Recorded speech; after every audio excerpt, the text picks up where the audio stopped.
সবাইকে স্বাগত জানাচ্ছি আওয়ার ডেমোক্রেসি অনুষ্ঠানে। আমি হাবিব রহমান আছি আপনাদের সাথে এবং অনুষ্ঠানটি সরাসরি সম্প্রচারিত হচ্ছে নিউ ইয়র্ক স্টুডিও থেকে। শান্তি চুক্তি হওয়ার পরও গাজায় আবার উত্তেজনা বেড়েছে। ভাইস প্রেসিডেন্ট জেডি ভ্যান্স তিনি ইসরায়েলে গিয়েছেন, আছেন ওখানে, এবং উনি বলছেন যে যুদ্ধবিরতি করতে নয়, ওনার কথা হচ্ছে বেবিসিট করতে নয়, বা যুদ্ধবিরতি নিয়ে যুক্তরাষ্ট্র আর কোনো বা আমেরিকার কোনো কঠোর কোনো কাজ করার নেই, ওনারা বেবিসিট করার জন্য ওখানে যাননি। এটিতে ঠিক কী রকম অবস্থানের ইঙ্গিত দেয় সেটি নিয়ে আলোচনা থাকবে। এদিকে প্রেসিডেন্ট ট্রাম্প রাশিয়ার প্রেসিডেন্ট ভ্লাদিমির পুতিনের সাথে নির্ধারিত বৈঠক বাতিল করেছেন। একে তিনি বলছেন কিছুই নয়, সময়ের অপচয় বা সময় নষ্ট। এরই মধ্যে ইউক্রেনে রাশিয়ার বিমান হামলা আরও তীব্র হয়েছে। দেশের ভিতরে, আমেরিকার ভিতরে ট্রাম্প আবারও তার ঘনিষ্ঠ ও ইলেকশন ডিনায়ার বলে যারা পরিচিত ব্যক্তিদের গুরুত্বপূর্ণ পদে বসাচ্ছেন। আগামী বছর মধ্যবর্তী নির্বাচন, মিড টার্ম ইলেকশনের আগে, যা রাজনৈতিক হস্তক্ষেপের আশঙ্কা বেশ বাড়িয়ে দিয়েছে। আর বাংলাদেশ, প্রধান উপদেষ্টা অধ্যাপক মোহাম্মদ ইউনূসের নেতৃত্বে রাজনৈতিক আলোচনা চলছে। এনসিপির আহ্বায়ক নাহিদ ইসলাম বলেছেন উপদেষ্টা পরিষদ পুরোপুরি পরিবর্তনের কোনো সুযোগ নেই এবং তত্ত্বাবধায়ক সরকার নিয়ে আলোচনা দুরভিসন্ধিমূলক। তবে বিএনপি ও জামাতের নিরপেক্ষতার দাবি জানিয়ে কয়েকজন উপদেষ্টা এই বিষয়েও আপত্তি তুলেছেন। আজ রাতের অনুষ্ঠানে আমরা বিশ্লেষণ করব এই সব কিছু, ক্ষমতার চালচলন, চাপের রাজনীতি আর শিরোনামের আড়ালে বাস্তবতা। এই টক শোতে আজকে আমার সাথে যোগ দিচ্ছেন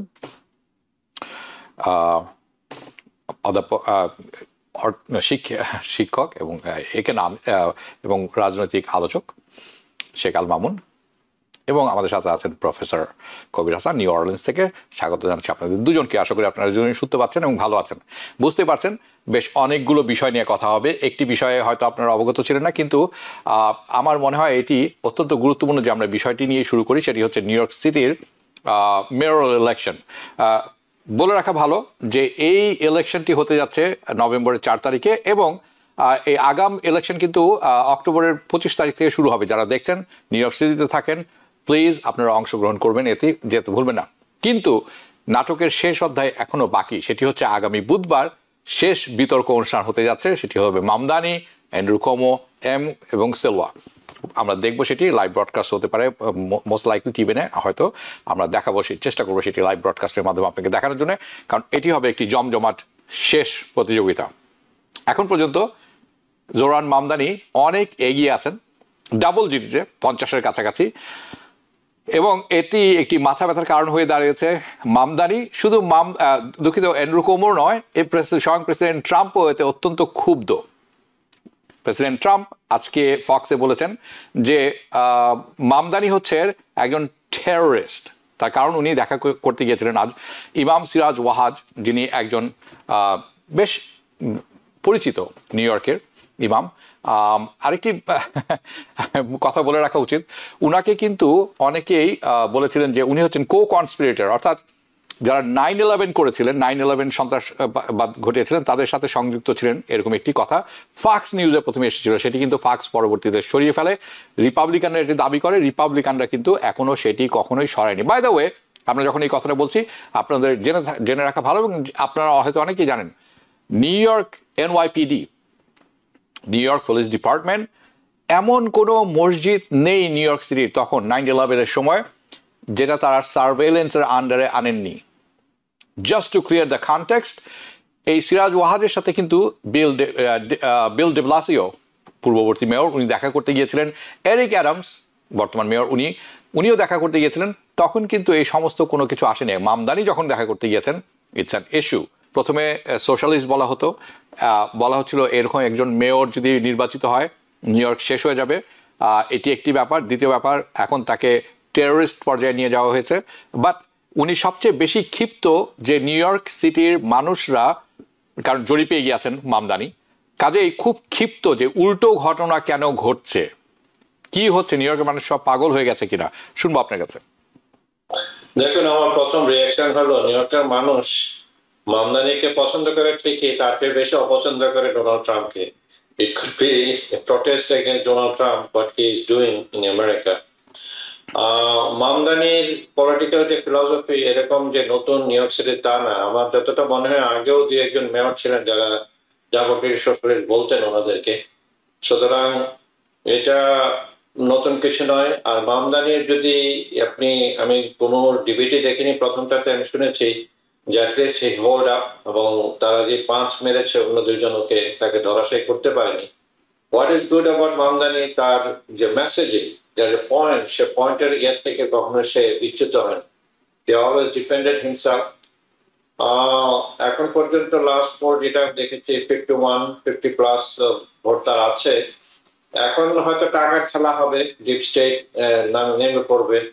তাদেরকে যদি মামদানির যে গ্রাসরুট যে তার অর্গানাইজেশনাল ফ্রেমওয়ার্ক আছে, including my daughter who lives in new York city, she is Bengali, তো সেরকম মামদানির জন্য ক্যাম্পেইন করছে। আশা করি মামদানি জয়ী হবে। এবং মামদানি যদিও মুসলিম ধর্মাবলম্বী, সে কিন্তু সেকুলার মাইন্ডের লোক। সে সব ধর্মের, সব বর্ণ গোত্র এবং ফেথ ট্রেডিশনকে একসাথে করে নিউ ইয়র্ক সিটিকে নিয়ে এসে ভাবতে যাচ্ছে, নিউ ইয়র্কের বাইরে।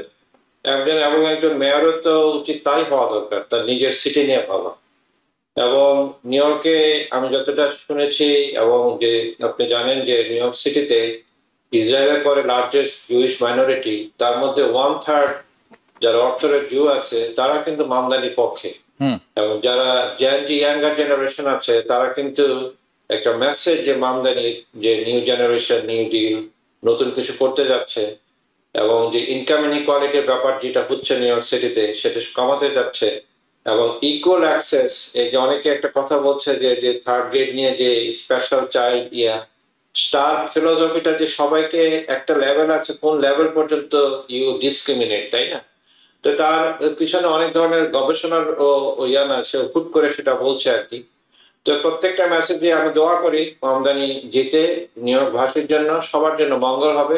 একটা জিনিস আমি বিশ্বাস করি, he is a man of justice. আমি জাস্টিসের কথা বলি, এটা যদি অ্যাপ্লাই করতে পারে সবার বেলায়, সবার জন্য মঙ্গল হবে। এবং সেটার একটা ইম্প্যাক্ট আমেরিকান ও ন্যাশনাল পলিটিক্সও করবে। এই ইয়াঙ্গার জেনারেশনকে যদি সে মোবিলাইজ করতে পারে, সেই মোবিলাইজেশন, যেহেতু আমি নিজের রেজিস্টার্ড ডেমোক্রেটিক পার্টির মিড টার্ম ইলেকশন একটা পজিটিভ ইম্প্যাক্ট করবে। জি, ধন্যবাদ শেখ আল মামুন। আপনার কাছে আমি যাব। অনেক অনেক কথা হচ্ছে জোরান মামদানি এন্ড্রু কোমো নিয়ে। এন্ড্রু কোমো নতুন একটি অ্যাড লঞ্চ করেছেন, যেখানে তিনি বলছেন যে এই লোক হবে অকার্যকর, নিউ ইয়র্ক হবে একটি জঘন্য অবস্থা।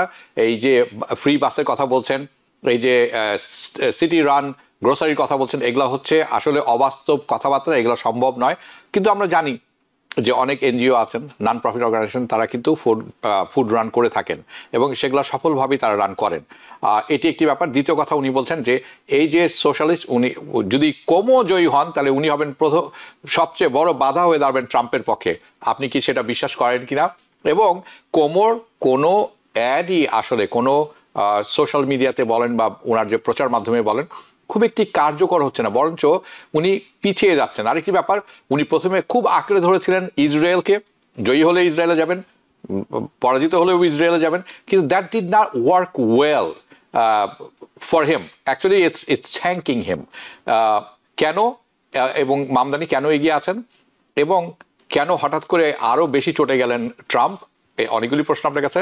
আরেকটি, আপনি যেহেতু নিউ ইয়র্ক সিটিতে থাকেন, আপনি একজন ভোটার, আপনি অন্য ভোটারদের কি পরামর্শ দেবেন? আগাম ভোট শুরু হবে কিন্তু 25 তারিখে। আপনি মিউটে আছেন মনে হয়। You asked me too many questions. Too many questions. I can rephrase them again. Yeah. So one thing, he's very charismatic. He's like reachable. I went to his campaign. I did fundraising for him. I did door knocking. So I'm pretty involved with this campaign. But the way he speaks, the people love him. It's like all the young generation. Besides, we know that Kumo is like old guy. He's been rotten. Like rotten. Sheikh Al Mamun. Exactly like that. Sheikh Al Mamun. Sheikh Al Mamun. আমি দুঃখিত, sorry আপনাকে থামিয়ে দেওয়ার জন্য। আপনি যদি পুরোটি বাংলায় বলেন খুব ভালো হবে, মেসেজটি সবার কাছে যাবে। আপনি কি কি করেছেন, কেন করেছেন, সেখান থেকে শুরু করতে পারেন। ফার্স্ট অফ অল আমি মামদানির জন্য ক্যাম্পেইন করছি, তার জন্য ফান্ড রাইজিং করছি, তার বিভিন্ন ইভেন্টে গেছি। সো তার কথাগুলো আসলে কিন্তু ইয়াং জেনারেশনের কাছে doesn't matter he is Muslim or that doesn't matter, but he is very appealing, সবাই তাকে খুব বেশি ভালো পছন্দ করে। সো সেটা একটা জিনিস। আর যেটা বলতেছিলাম যে অপোনেন্ট, যেটা কবির ভাই বলে গেছে already, is very weak, because আমরা জানি Kumo is a disgraced human being right now. He should not even run for this. মানে তারা তো মানে রান করাই তার উচিত হয়নি। কেন, কিভাবে সে প্রাইমারিতে লুজ করার পরেও, প্রাইমারিতেও তার আসার দরকার ছিল না, তারপরে সে নিউ ইয়র্ক স্টেটের মতন একটা গভর্নর হওয়ার থাকে, সেখান থেকে রিজাইন করছে, রিজাইন করার পরে সে কি করে আবার ব্যাক করে আসে। তারপর আরেকটা যেটা জিনিস হচ্ছে যে, হ্যাঁ আপনি যেটা বললেন যে তার add nobody likes his ad এবং nobody really listen to this and nobody সে তার কোনো কথা কেউ বিশ্বাসই করে না। তার কারণ এই অ্যাড গুলো সবাই কিন্তু খুব ক্লিয়ারলি জানছে যেটা paid by big money, behind the money, the black money যেটা বলা হয়, এটা কিন্তু পে করছি। তার যে ফান্ড রেজিং করছিস কম্পেয়ারিং টু মামদানি, মামদানি সে ম্যাক্স আউট হয়ে গেছে, সে কিন্তু তার ধারে কাছেও যায়নি, বাট স্টিল তার $39 million, মোর দ্যান $40 million আসছে। এবং মামদানি লাস্টে বলতেছিল যে হ্যাঁ, অ্যাজ এ ডেমোক্র্যাট আমরা জানি যে সমস্ত ডেমোক্র্যাট কিন্তু ট্রাম্পকে কেউই পছন্দ করে না, আর সে কিন্তু বিহাইন্ড দ্য সিন রাতের অন্ধকারে সে কিন্তু ট্রাম্পের সঙ্গে কথা বলছে, আমরা জানি, এবং তার থেকে অ্যাডভাইস দিচ্ছে। সো একজন ডেমোক্র্যাট হিসেবে আমরা কি করে একটা লোক যে ট্রাম্প যে দেশটাকে ডিস্ট্রয় করতেছে, ডেমোক্রেটিক পার্টির সমস্ত ভ্যালুসকে ডিস্ট্রয় করতেছে, তার সঙ্গে সে নেগোশিয়েট করে, এটা তো is completely unacceptable. So there is a many reason that he will never become the mayor of New York City. জি, উনি মানে স্বতন্ত্র হিসাবে রান করছেন, উনি ডেমোক্রেট হিসাবে চেষ্টা করেছিলেন, এবং ভোটাররা জেনারেল আই মিন প্রাইমারিতে সেটি রিজেক্ট করেছেন সম্পূর্ণভাবে। এখন উপায়ন্তর না দেখে উনি স্বতন্ত্র হিসাবে রান করছেন। আমার মনে হয় উনি যদি রিপাবলিকান হিসাবে রান করতেন ভালো হতো, বিকজ উনার সব কর্মকাণ্ড কিন্তু খুব রিপাবলিকান, এবং আমরা জানি রাতের আধারে উনি ট্রাম্পের সাথে কাজ করছেন। নিউ ইয়র্ক সিটির জন্য উনি কি করবেন সেটি এখনো পরিষ্কার নয়। উনি এখনো কিন্তু আক্রমণ করে যাচ্ছেন মামদানিকে। উনি কি করবেন, যেরকম কিছু কথা উনি বলেছেন যে আমেরিকার মানুষরা নাকি অর্থনীতি ভালো বোঝে না, যার জন্য নিউ ইয়র্কে বিল্ডাররা নতুন করে বিল করছেন। উনি এক্সাম্পল দিয়েছেন, আপনি ভালো বলতে পারবেন শেখ আল মামুন, বিকজ আপনি নিউ ইয়র্ক সিটিতে থাকেন, যে রেন্ট স্টেবিলাইজ অ্যাপার্টমেন্ট এবং রেল কন্ট্রোল অ্যাপার্টমেন্ট, তাহলে নাকি বিল্ডাররা উদ্বুদ্ধ কেন হবেন নতুন করে অ্যাপার্টমেন্ট বানাতে। বা হি ডাজন্ট নো, মানে উনি নিউ ইয়র্ক সিটিতে থাকেন, যে নিউ ইয়র্ক সিটিতে অনেকগুলো রেগুলেশনস আছে। Rent control and rent subsidize is two of them. Rent stabilization, so you cannot increase certain building it. তো এখানে আমি জানি যে কয়েকটা সিটিতে, বড় বড় সিটিতে, শিকাগোতে এবং ওয়াইমং, আরো কয়েকটা সিটিতে তার বিল্ডার আর দেয়ার বিল্ডিং হিউজ বিল্ডিংস, এবং তারা কিন্তু প্রচুর রেন্ট স্টেবিলাইজেশন অ্যাপার্টমেন্ট বিল্ড করতেছে, because city is providing some tax benefit. এবং সেটা যদি সে এখানে করে, আমাদের জানি যে New York City still lot of empty lot left over, এবং অনেক নেবারহুড আছে সেখানে কিন্তু আমরা হাউজিং সিঙ্গেল ফ্যামিলিটাকে ডেমোলিশ করে we could make a multi storey building, যেখানে আমরা সাবওয়ে অ্যাক্সেস করতে পারি। So there is a huge opportunity, যেটা আমাদের প্রিভিয়াস। এবং তার বোঝা উচিত যে আসলে খুব পুরনো বিল্ডিং গুলাই কিন্তু রেন্ট স্টেবিলাইজ, অনেক পুরনো, নতুন করে যে বিল্ডিং গুলো তৈরি হয় এগুলো রেন্ট স্টেবিলাইজ হয় না, অনেক নিয়ম নীতির ব্যাপার আছে। কবির হাসান, আপনার কাছে আমি ফেরত যাচ্ছি, আমি একটু সরে আসবো, আমরা একটু মধ্যপ্রাচ্য নিয়ে আলোচনা করব, কারণ JD Vance, the vice president of US, উনি আছেন এখন, বলতে চেয়েছিলাম গাজায়, আসলে উনি আছেন ইসরায়েলে, এবং সেখানে উনি বলছেন যে আমেরিকা গাজা যুদ্ধবিরতি বেবিসিট করতে আসেনি। হোয়াট ডাজ ইট মিন?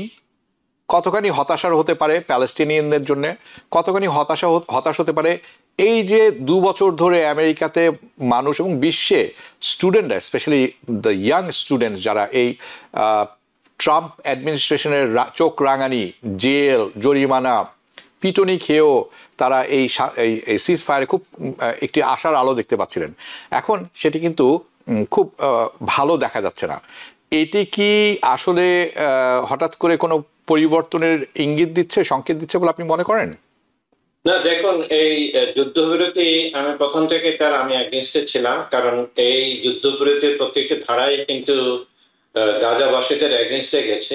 এখানে দেখেন যেটা নিয়ে সবকিছু শুরু 1967 থেকে, বা নেইবার যে ইসরায়েলের যে টু স্টেট সলিউশনের কোনো উল্লেখ নাই, ওয়েস্ট ব্যাংকে মানে যে বস্তি স্থাপন করে যাচ্ছে এটার কোনো উল্লেখ নাই, এবং এবং শুধুমাত্র অর্ধেক গাজা থেকে কিন্তু ইসরায়েলি বাহিনী গেছে। 20 জন মানে লোক, জীবিত লোককে ওরা চাচ্ছে, এবং আর বোধহয় 28 বোধহয় যারা ডেড। এখন ডেডরা যে এতদিন মারা গেছে এটা ডেফিনেটলি হামাসের হাতে মারা যান, ইসরায়েলের বম্বিং এর কারণে ওদেরকে খুঁজে পাচ্ছে না। এই সুতাটা ওরা দেখাচ্ছে, এই এক্সকিউজটা দেখিয়ে ওরা মানে গাজার আপার যে বর্ডার খুলে দেওয়ার কথা, যে এই আসার কথা, এই জিনিসগুলো একটার পর একটা ভায়োলেশন হচ্ছে। শুধু তাই না, যুদ্ধ বিরতি ঘোষণার পরেও তারা অনেক গাজাবাসীদের হত্যা করেছে। এইটা ডেফিনেটলি ফ্র্যাজাইল, এবং ট্রাম্প আসলে দাবিদারি করে এটা করতে চাইছে ঠিক ওইভাবে, কারণ নোবেল প্রাইজ পাওয়ার একটা খায়েশ ছিল তার, কিন্তু নোবেল প্রাইজ পায়নি। এখন সব ভিতরে ভিতরে চলছে, বিভিন্ন প্রোগ্রামে সে কিন্তু বলতেছে যে নোবেল প্রাইজটা তার দেওয়া উচিত ছিল। কিন্তু এই লোকের যে পলিসি, যে তারা মনে করছে যে এটা করে 1000 ইয়ার্স, যেখানে 3000 ইয়ার্স প্রবলেম সলভ করেছে, এগুলো মানে ডোনাল্ড ট্রাম্প লাইক টক, তাই না? কিন্তু আমার কথা হলো যে এখন ইসরায়েল তো একটা বেয়ারা চাই, তাই না? ইসরায়েল মানে ইয়াকে মানবে না। ইসরায়েল আমার মনে হয় না যে আসলে এটা কোনো একটা সলিউশন দিচ্ছে। এটা আলটিমেটলি আবার যুদ্ধের দিকে যাবে। ওদের আলটিমেট গোল হলে গাজাকে ওরা অ্যানেক্স করবে, এবং সেই জায়গায় যদি সেকেন্ড স্টেজ, যেটা পার্মানেন্ট মানে পিসের কথা যেটা বলা হচ্ছে সেকেন্ড স্টেপে যাতে তার কোনো সময় লাগার দরকার নেই, তাই না? তারা যদি আমেরিকা যদি সত্যি মানে সিরিয়াস হতো, আমেরিকা আসলে সত্যি সিরিয়াস না আসলে। ওরাও আপনি দেখেন লাস্ট মোমেন্টে যখন করে ওরা সাইন করে ডোনাল্ড ট্রাম্প, এটা কিন্তু ডোনাল্ড ট্রাম্পের যে অ্যানভয়ের সাথে ইসরায়েলের প্রাইম মিনিস্টারের সাথে 4 জনের যোগাযোগে 4 জনই জুস। এখানে কিন্তু হামাসের কোনো ইয়া নাই, অথবা যারা অন্য দেশ যারা জড়িত ছিল, টার্কি, জর্ডান এবং ইজিপ্টে, তাদের কোনো প্রতিনিধি নাই। তার মানে বলছে বাবা এটা দে কর, আমার মুখ বাঁচা, আমার ডোনাল্ড, আমি নোবেল প্রাইজ পাইতে যাচ্ছি। তারাও মনে করলো যে আমাদেরকে তো যুদ্ধ দিয়ে আমরা বাঁচায় রাখছে, আমাদের সবকিছু আসছে, তারা দিয়ে দেয় না, অসুবিধা নেই। কিন্তু আলটিমেটলি আই এম রিয়েলি সন্দিহান whether this will lead to anything. এখন জেডি ভ্যান্সকে পাঠাইছে কিছু এটা প্যাচ আপ করা যায়, কিন্তু আলটিমেটলি ওদের ডিএনএ তে, ইসরায়েলের ডিএনএ তে সেটা নাই যে আসলে ওরা আরেকটা স্টেট, প্যালেস্টাইন স্টেট দেখতে চাচ্ছে আর কি। যা আপনি মধ্যে কথা যেটা বলবো, আমি কোনো আশা আলো দেখতে পাচ্ছি না। জি, ধন্যবাদ শেখ আল মামুন। আপনার কাছে যাবো, কিন্তু যাওয়ার আগে আমি দুটি জিনিস আপনার কাছে তুলে ধরবো। প্রথম কথা হচ্ছে যেটি আমরা শুনলাম কবির হাসানের কাছ থেকে, যে উনি কিন্তু খুব হতাশ, এবং হতাশ হওয়ার যথেষ্ট কারণ আছে, কারণ সিনসিয়ারিটি উনি পাচ্ছেন না। তারপরে উনি বলেছেন যে এই প্যালেস্টিনিয়ানদের নিয়ে এই কথা, তাদেরকেই কিন্তু এই আলোচনায় রাখা হয়নি। ঠিক আছে। আরেকটি হচ্ছে এই স্বাভাবিকভাবে প্রশ্ন উঠতে পারে যে যুদ্ধবিরতি কতখানি টেকসই তাহলে, রাইট? এখনই কিন্তু মানে যদিও অনেকে বলছেন দুই পক্ষই অভিযোগ করছে, কিন্তু আসলে কিন্তু ইসরায়েল অলরেডি এটি লঙ্ঘন করছেন, এবং তারা বলছেন যে হামাস উস্কানি দিচ্ছে এই যুদ্ধ করার জন্য।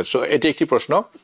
আর এটির সাথে আরেকটি ব্যাপার হচ্ছে যে বাইডেন প্রশাসনিক যে কূটনৈতিক কৌশলটি ছিল তাদের সময়, ট্রাম্পেরটি হচ্ছে the deal of the century, right? তো এটি কি আসলে ওই একই পুরান জিনিসই নতুন আকারে পুরনো নীতি পরিচালনা? আমি দুটোর পরিসংখ্যান আপনাদের কাছে একটু তুলে ধরবো, দুটি যাতে আমাদের বুঝতে সুবিধা হয়। আমরা যদি একটু অনস্ক্রিনে দেখতে পারি প্রথমটি, ওকে, এটা হচ্ছে বাইডেন অ্যাডমিনিস্ট্রেশনের প্রপোজাল ছিল, রিভার্সিং মানে ট্রাম্পের যে প্রপোজাল ছিল এটি মানে প্রথমবার। আমরা যদি একটু এর আগেরটি একটু দেখি, প্রথমটি, দুঃখিত, ট্রাম্পের, থ্যাংক ইউ, ট্রাম্পের ডিল অফ দ্য সেঞ্চুরি যেটি আপনারা দেখছেন অন স্ক্রিনে, শেখ আল মামুন, আমি আশা করি আপনি দেখতে পাচ্ছেন। এটি ঠিক এটি হচ্ছে প্ল্যান। এটা দ্য প্ল্যানটা কি ছিল deal of the century? The plan ছিল যে এটি বাই দ্য ওয়ে এটা জানুয়ারি 2020 সালের যে জ্যারেড কুশনার এটির নেতৃত্ব দিয়েছিলেন, তারা বলছিলেন যে এটা একটা ইসরায়েল প্যালেস্টাইন কনফ্লিক্ট, এবং অফিসিয়ালি তারা এটি বলেছিলেন যে পিস অফ প্রসপ্যারিটি, ওকে, যেটিকে পরে ব্যাপকভাবে ডিএল অফ দ্য সেঞ্চুরি। এটার কি প্রভিশন ছিল যে এর মধ্যে যে ডিসজয়েন্টেড যে প্যালেস্টিনিয়ান স্টেট আছে এটা কিন্তু মানে প্রপোজালে এটা রাখা ছিল না, অর্থাৎ West bank and the Gaza strip, right?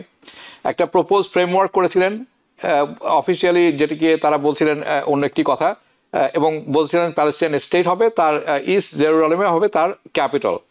এবং যেহেতু ইসরায়েলি সেটেলমেন্ট ওয়েস্ট ব্যাংক দখল করে নিবে, তাহলে এটার ক্ষতিপূরণ হিসেবে $50 বিলিয়ন প্যালেস্টিনিয়ানদেরকে দেওয়া হবে। এটি যখন প্রকাশ হলো, এটির ব্যাপক আউটরেজ হলো, আউটরাইট রিজেকশন, প্যালেস্টিনিয়ানরা কেউই এবং বিশ্বের অনেকেই এটা কেউ গ্রহণ করেনি, মুখ থুবড়ে পড়লো 2017 সালে।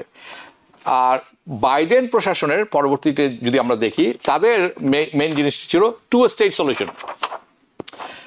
তারা এসে কি করলেন, 2017 সালে 20 সালে বাইডেন ট্রাম্পের যে পলিসিগুলো রিভার্স করলেন, তারা প্যালেস্টিনিয়ানদের $600 মিলিয়ন দিলেন অ্যাজ এ ইউএস এইড আনওয়ারের মাধ্যমে। তারা ফোকাস করছিলেন টু স্টেট, কিন্তু basically not really honest way. So path to peace তারা বলতেন।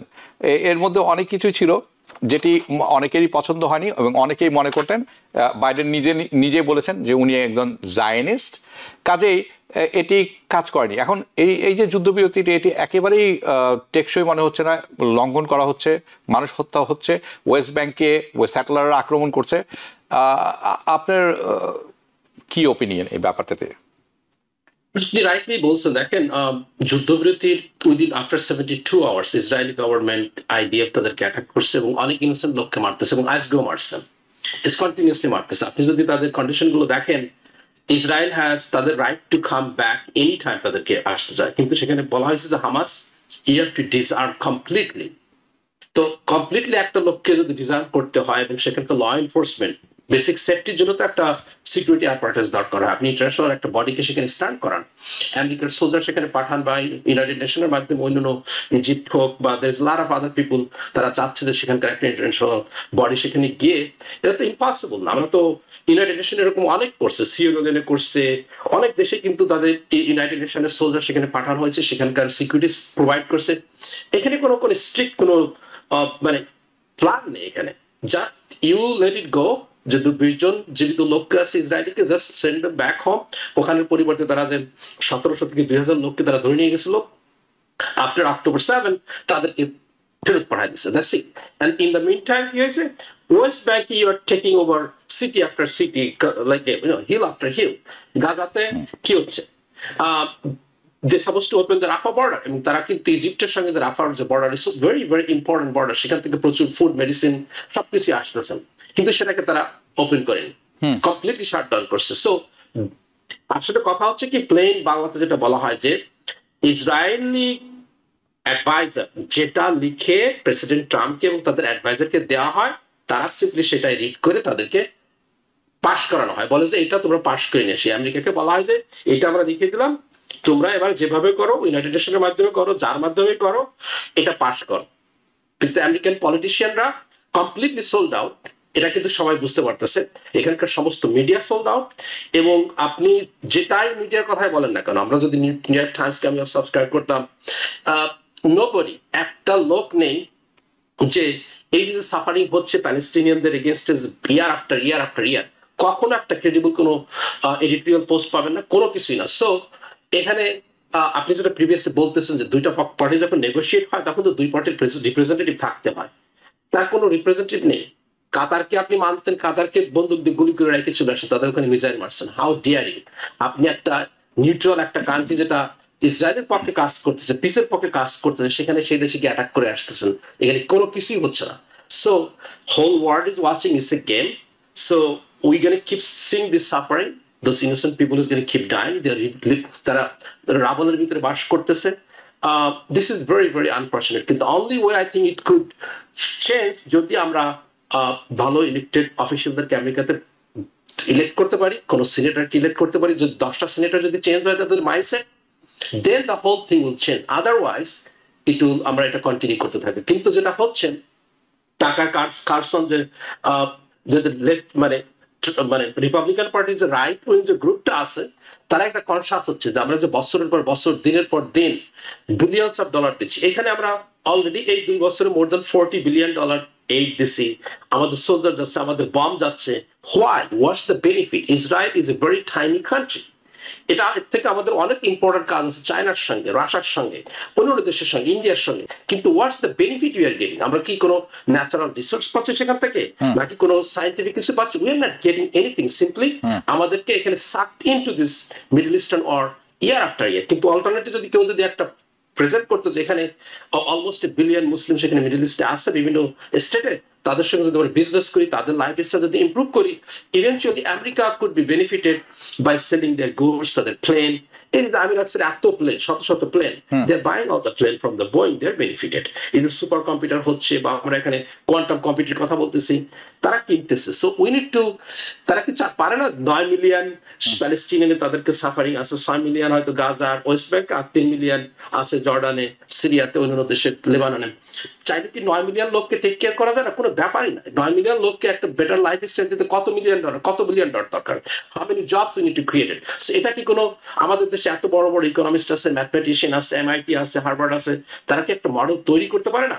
দে ডোন্ট ওয়ান্ট দিস। কারণ এই সমস্ত মডেলটা is been by the Israeli propaganda machine, Israeli aids, Mossad, IPAC, যতই কিছু বলেন, they are holding everything in this country.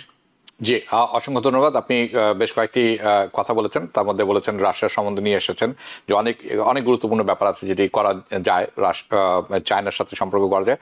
আমি একটি আজকের কিছুক্ষণ আগে আমি দেখেছি, অনেকে হয়তো জেনে গেছেন, আপনারা জানেন যে আমেরিকার যে জাতীয় ঋণ, national date, it is $34 trillion. No longer. Can you guys guess how much it is now? 40 trillion? No, it's 38 trillion. In reality probably is 40 trillion, but official report says $38 trillion.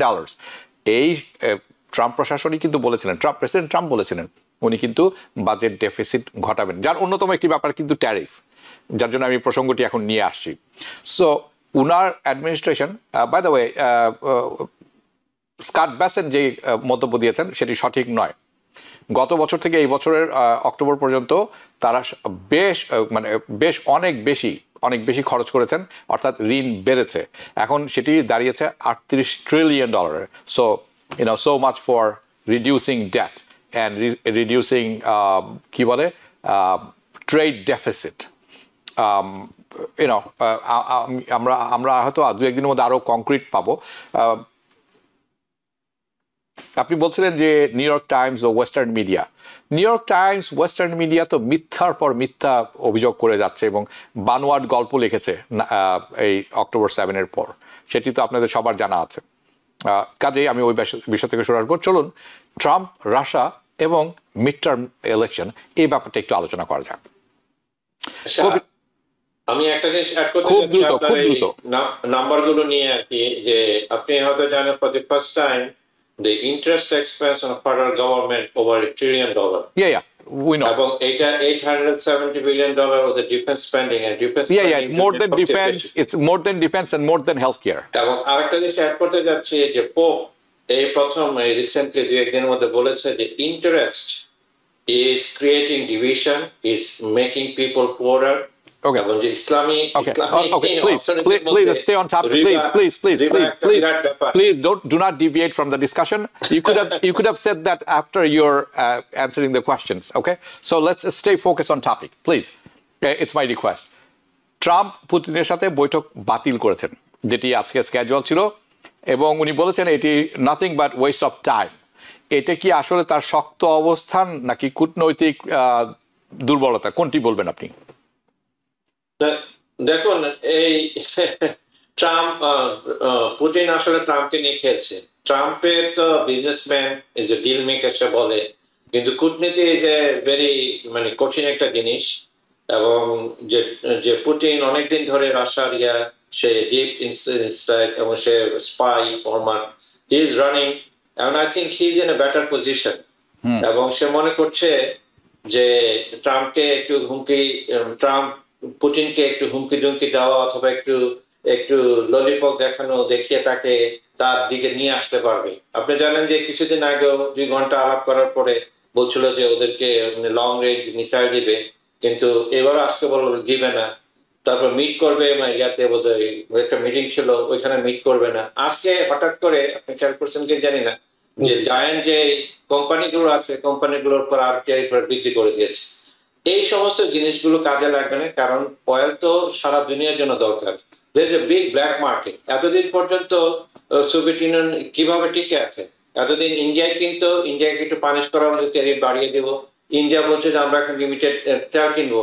এইভাবে একটা যখন সাপ্লাই অ্যান্ড ডিমান্ডের ব্যাপার আছে, এই threat এবং এই imposition of sanction really does not work. আপনি just একটু ডাইগ্রেশন, এই যে ইরান 79 থেকে এখন পর্যন্ত সে আমেরিকান স্যাংশনের উপর আছে, ইরানকে কোনো ধ্বংস করতে পেরেছে? পারেনি। সুতরাং আমি মনে করি না যে ট্রাম্পের এই সর্ট অফ ডিপ্লোমেসি এবং কারা তাকে বুদ্ধি দিচ্ছে যুদ্ধবাদ, এবং সে যুদ্ধ করতে যাওয়া উচিত ছিল না। 2 বছর আগে আপনি ওখানে গিয়েছিলেন, আমি বলেছিলাম যে ultimately it's not going to work, এবং যুদ্ধ শুরু হওয়ার উইদিন 2 মাসের মধ্যে এটা যুদ্ধ থামানোর চেষ্টা করেছিল আমেরিকা, এবং গ্রেট ব্রিটেনের যুদ্ধ থামাতে চায়নি, কারণ তারা যুদ্ধ করে রাশিয়াকে দুর্বল করতে চেয়েছে, রাশিয়াকে দুর্বল করে তারপর চায়নাকে ধরতে চেয়েছে। এখন কি হয়েছে? আমরাই দুর্বল হয়ে যাচ্ছি। আপনি একটু আগে ন্যাশনাল ডেটের কথা বলেন, $38 ট্রিলিয়ন।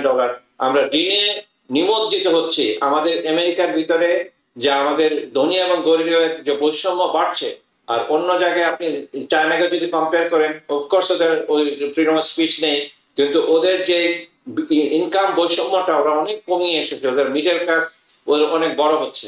তা আমরা আলটিমেটলি কি পেলাম এই যুদ্ধ করে? এবং ডোনাল্ড ট্রাম্পের খাস হয়েছিল 7 জায়গায় সে যুদ্ধ থামাইছে, এই গাজাতে যুদ্ধ থামাইছে, নোবেল প্রাইজ পাবে। সে যদিও বলে যে ইয়ানা কতভাবে চেষ্টা করেছে, আপনি কি জানেন? তার আসলে ইন্টেনশন ভালো ছিল না গাজায়, সে একটু দেখাতে চাচ্ছিল। এবং এই যে কথাটা মামুন ভাই একটু বললেন, ওই যে ইসরায়েলের কথাগুলো ট্রাম্পের মুখে বলেছে এবং তাকে পাম্প করতে দিয়েছে যে এই একটা সুযোগ, এটা যদি বন্ধ করতে পারো তোমার নোবেল প্রাইজ। এটা হয়তো সে যদি আশা প্রথমে 9 মাস আগে জিনিসগুলো করতো, বন্ধ করতে পারতো, তাহলে লোকজন দুনিয়া একটু অন্যভাবে দেখতো। তার মধ্যে 20,000 লোকের মৃত্যু হয়ে গেছে। তো এগুলো তো একটা, কিন্তু এখানে আমি আরেকটা প্রশ্ন জিজ্ঞেস করছি, এই যে আরব ব্রাদাররা যারা ছিল মিডিয়েটর, ইজিপ্ট, জর্ডান এবং টার্কি, ওরা এখন কি বসে আছে কেন?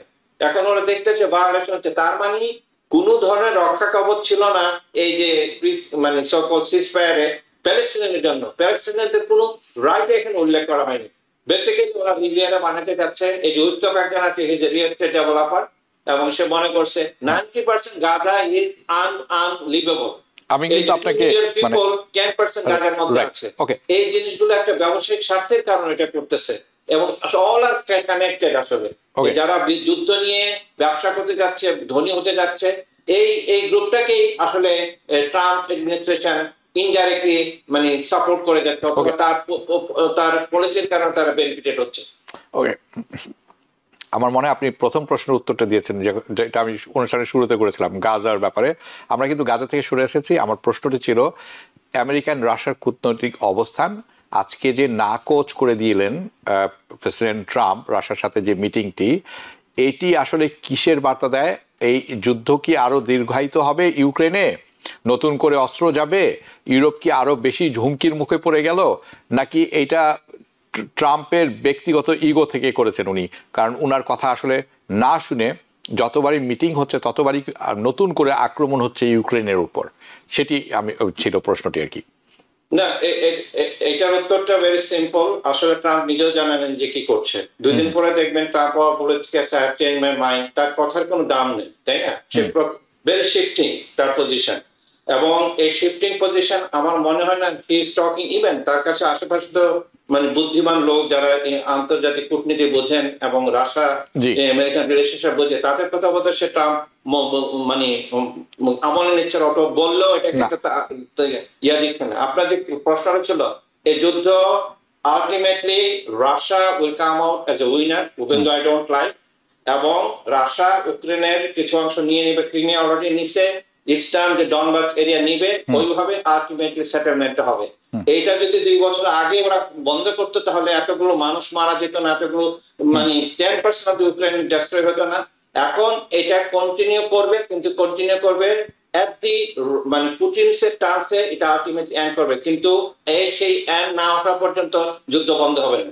এই সমস্ত স্যাংশনের বলি দিয়ে কোনো কিছুই হবে না। আপনি জানেন তো যে যে ইউরোপিয়ান ইউনিয়ন এবং ট্রাম্প প্রস্তাব দিয়েছিলেন রাশিয়াকে, যেখানে আছো সেখানে থাকবা, এখান থেকে যুদ্ধবিরতিটা শুরু হবে।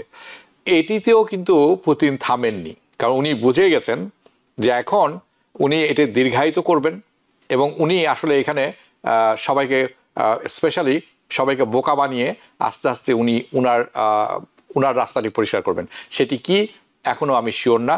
আসলে কি ইউক্রেনের পতন হবে, আমরা দেখব কি হয় সামনে। আমি অন্য একটি বিষয় যাব, আমেরিকার অভ্যন্তরের। শেখ আল মামুন, আপনার কাছে আগামী বছর মিড টার্ম ইলেকশন এবং এর জন্য বিভিন্ন পদে বিভিন্ন জনকে বসাতে হয়। ইলেকশন নির্বাচনী এই পদে প্রেসিডেন্ট ট্রাম্প তার ঘনিষ্ঠ ইলেকশন ডিনায়ার যারা আছেন তাদেরকে নিয়োগ দিচ্ছেন।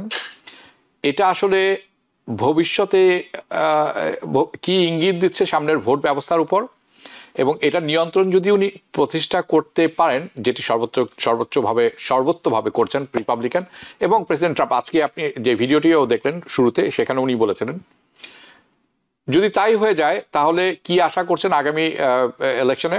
আরেকটি ব্যাপার হচ্ছে এটি তো একটি সাংবিধানিক সংকটের মুখে পড়তে যাচ্ছে আমেরিকা বলে মনে করছেন অনেকে, আপনি কি মনে করেন? আমাদের দেশের মতন বাংলাদেশের মতন এখানে তো আসলে কোনো সেন্ট্রাল ইলেকশন সিস্টেম নেই। প্রত্যেকটা স্টেট, সিটি, কাউন্টি তাদের election commission is different. But হ্যাঁ, কথা হচ্ছে যখন একটা কাউন্টি যখন ডিসপিউট করবে তখন eventually it could go to the higher level, state supreme court, তারপরে ফেডারেল সুপ্রিম কোর্ট বা সো অ্যান্ড সো ফোর্থ। তখন হচ্ছে গেমটা। তো তখন যদি তার ইলেকশন কমিশন যেটা হয় ইলেকশন ডিনায়ারদের কেসে করছে, অবশ্যই এটা তাদের ফেভারে যাবে, এটা ডাউটফুলি। কিন্তু আমার বিশ্বাস ওই পর্যন্ত যেতে যেতে যেতে আমার মনে হয় তারপরে প্রিভিয়াসলি আমরা জানি যে লাস্ট ইলেকশনে সে যত কেসগুলোই করছিল, যত ডিসপিউট করছিল, 99% সেখানে কিন্তু রিজেক্ট হয়েছিল উইদিন ফার্স্ট ট্রায়াল। তো এখন স্টিল আমি জানি না, এটা still we should have faith আমেরিকার জুডিশিয়াল সিস্টেমের উপরে আনটিল উই সি লাইক কোনো একজন ডিক্টেটর বা অন্য থার্ড ওয়ার্ল্ড কান্ট্রিরা যেভাবে behind the scene black box ভর্তি করে দেয়, বা এখানে তো কম্পিউটার আপনাকে চেঞ্জ করতে হবে বা কোনো একটা বোর্ডটাকে আপনাকে ক্যান্সেল করতে হবে। তো we don't know, let's see what happen, but still আমার faith আছে এই কনস্টিটিউশন এখানকার সিস্টেমের উপরে। So I'm not really worried. আমারও আশা, এবং আমি মনে করি অনেকেই সেটি চিন্তা করছেন যে যেই চেক এন্ড ব্যালেন্সটি আছে, এই গার্ড রেল যেটিকে আমরা বলে থাকি, সেটি সম্পূর্ণভাবে ভেঙে ফেলা খুব কঠিন হবে। চেষ্টা অব্যাহত থাকবে, উনি প্রথম নয়, এর আগেও হয়েছে, কিন্তু খুব একটা সফল হননি, কারণ চেক এন্ড ব্যালেন্সের জন্য। এবং সংবিধানটা সম্পূর্ণভাবে বহাল থাকবে, যার ফলে ইলেকশনে সাধারণ মানুষের প্রতিফলনটি ঘটে রেজাল্টের ক্ষেত্রে, সেটাই আমরা আশা করতে পারি। কিন্তু ইলেকশন ডিনায়ারদের যখন বসিয়ে দেওয়া হয় তখন কিন্তু এটা ভয়াবহ ব্যাপার। এবং আমি কিন্তু মামুনের সাথে একমত। আমেরিকান যে সিস্টেম এবং যে ইনস্টিটিউশন স্ট্রং এনাফ আমার মনে হয় উইথস্ট্যান্ড করবে। জি, এটা কিছু একটা ব্লিপ অথবা একটা বাম্পি রোড হবে, কিন্তু আলটিমেটলি এটা স্টে করবে। I hope so. ওকে, চলুন আপনার কাছেই থাকবো। আমি আপনাকে বাংলাদেশ প্রসঙ্গে যাব, বাংলাদেশ এবং রাজনীতি। বাংলাদেশের রাজনীতি গরম বেশ কিছুদিন ধরেই। নাহিদ ইসলাম, এনসিপির নাহিদ ইসলাম বলেছেন যে উপদেষ্টা পরিষদ পুরো বদলানো সম্ভব নয়। এই মন্তব্যটাকে আপনি কিভাবে দেখেন? এটি কি অন্তর্বর্তীকালীন সরকারের ভেতরে সংস্কারের অনীহা বা অন্য কিছু, বা কেন এই মন্তব্য করলেন? বাই দ্য ওয়ে, আসলে এটা একটি অস্থায়ী সরকার, এটা অন্তর্বর্তীকালীন সরকার নয়, বা হতেও পারে, কিন্তু এ নিয়ে বিভিন্ন মন্তব্য আছে। আমি আপনার কাছে শুনবো নাহিদ ইসলামের মতো একজন কেন এই কথাটি বলতে গেলেন, এটির মধ্যে আপনি কি কোনো কিছুর ইঙ্গিত পাচ্ছেন কিনা? আমি বলবো? জি, আপনি। আচ্ছা, দেখুন, এই যে জুলাই সনদ কিছুদিন আগে সাইন হয়ে গেল, এনসিপি যায়নি, নাহিদ ইসলামের দল। হ্যাঁ, জামাত ইসলাম গিয়েছে উইথ দি অ্যাসুরেন্স যে জুলাই সনদকে ওরা আইনি একটা ভিত্তি দিবে বাই স্পেশাল প্রেসিডেন্সিয়াল অর্ডার, এবং এটা মানে কনফার্ম হবে থ্রু মানে ওই গণভোট, মানে রেফারেন্ডামের মাধ্যমে। এইটা যদি না হয় জামাত ইসলাম ইলেকশনে যাবে না। আর নাহিদ ইসলামরা যে কথাটা বলছে, যদি মানে অলরেডি তারা যদি করে কেয়ারটেকার গভর্নমেন্ট, এটা এখন আপনি জানেন সুপ্রিম কোর্টে আছে, হচ্ছে খুব সম্ভবত কেয়ারটেকার গভর্নমেন্ট আবার ফিরে আসবে। এবং যদি কেয়ারটেকার গভর্নমেন্টের পাশে চলে যায়, তখন কিন্তু এই যে জুলাই সনদ বাস্তবায়নের যে দিকগুলো নিয়ে নাহিদ ইসলামরা এখনো ফাইট করছে এবং সাইন করেনি, সেটা কিন্তু হবে না। কারণ কেয়ারটেকার গভর্নমেন্টের হলো যে শুধু ইলেকশন করা, কোনো পলিসি লেভেলে কাজ না করে। এই কথা কিন্তু বিএনপি আজকে বলেছে। আর এই যে উপদেষ্টাদের ছোট করা, এখন ছোট করবে কখন? যখন ইলেকশনের মানে তফসিলে ঘোষণা করবে, কেয়ারটেকার গভর্নমেন্ট ফিরে আসবে, কিন্তু অনেকগুলো স্টেপ বাকি আছে।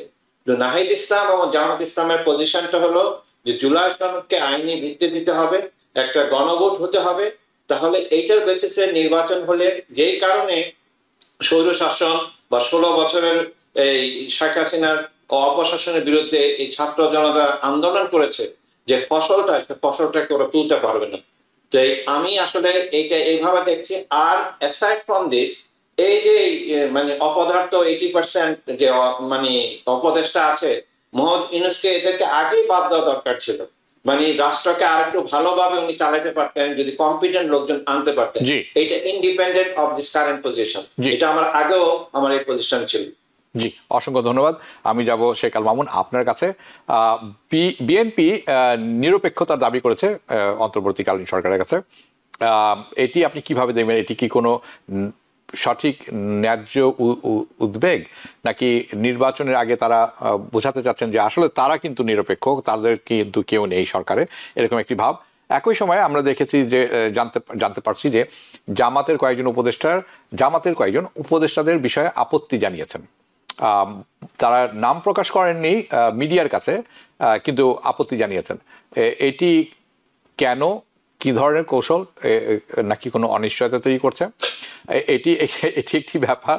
আরেকটি ব্যাপার হচ্ছে বিভিন্ন দলীয় চাপের মধ্যে অধ্যাপক ইউনূস উনি প্রধান উপদেষ্টা হিসেবে নিরপেক্ষতা ধরে রাখতে পারবেন বলে মনে করেন আপনি? Well, he seems getting tired and weaker.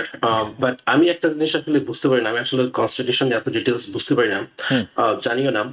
কিন্তু এখানে যখন সারা পৃথিবীতে you are the chief adviser, that means you are like a head of the state.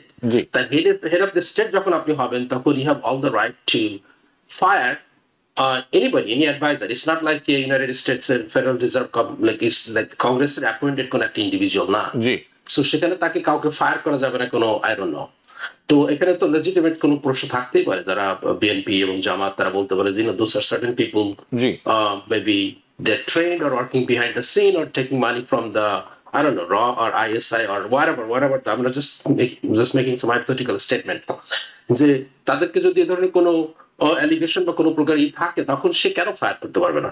তো অবশ্যই বিএনপি তো এক্সপেক্ট করতেছে এই মুহূর্তে যে হ্যাঁ নিউট্রাল থাকতে, neutral, I don't know, but hopefully it should be neutral. আমার মনে হয় না মানে এখানে যদি আর্মি থাকে এবং নির্বাচন কমিশন যদি স্ট্রং থাকে, এখানে তো নিউট্রাল না হওয়ার তো কিছু দেখতেছে না। সো তাদের এত উদ্বেগের কি কেন হচ্ছে? উদ্বেগ যেহেতু হচ্ছে, নিশ্চয়ই there is something behind the scene is taking place. So এই জন্য আমিও কনসার্ন। আমি জাস্ট একটা জিনিস অ্যাড করতে চাই, উনি যেটা বললেন আর কি, যে জামাতের যে পজিশনটা, যে দুইজন কিছু উপদেষ্টার বিরুদ্ধে, তারা ভয় পাচ্ছে যে ইলেকশন হওয়ার আগে, কারণ লেভেল প্লেইং ফিল্ডের যে কথাটা বলা হচ্ছে, ওরা হয়তো অ্যাডমিনিস্ট্রেশন, পুলিশ, ওই সমস্ত জায়গায় যে মানে এমন লোকজনকে বসাবে যেটা হয়তো লেভেল প্লেইং ফিল্ডকে সব পার্টির জন্য এক রাখবে না। এখন তো আপনি জানেন মোহাম্মদ ইউনূসের গভর্নমেন্টে যে মানে বিএনপি পন্থী লোকজনই বেশি চারদিকে, এবং জামাত চাচ্ছে যে লোকগুলো আসলে এই সমস্ত কলকাঠি নাড়াচ্ছে ওদেরকে সরাইতে, যাতে ইলেকশন হওয়ার আগে একটা লেভেল প্লেইং ফিল্ড থাকে। অফকোর্স আর্মি আসবে, যেটা মোহাম্মদ ভাই বললেন, এবং একটা স্বচ্ছ নির্বাচন হয়ে যাতে একটা সুন্দর ইলেকশন হয়, সেটা আমাদের পজিশন আমি মনে করি। জি, আপনাদের দুজনকে অসংখ্য ধন্যবাদ। আপনারা দুজনই ভালো থাকবেন। অনুষ্ঠান আমরা আপনাদের কাছ থেকে বিদায় নিচ্ছি। অনুষ্ঠান আমরা শেষ পর্যায়ে আছি। দর্শক, আপনাদের কাছ থেকে বিদায় নিতে হচ্ছে। যদি অনুষ্ঠানটি ভালো লেগে থাকে বা আপনাদের কোনো কমেন্ট থেকে থাকে, আপনারা কিন্তু জানাবেন।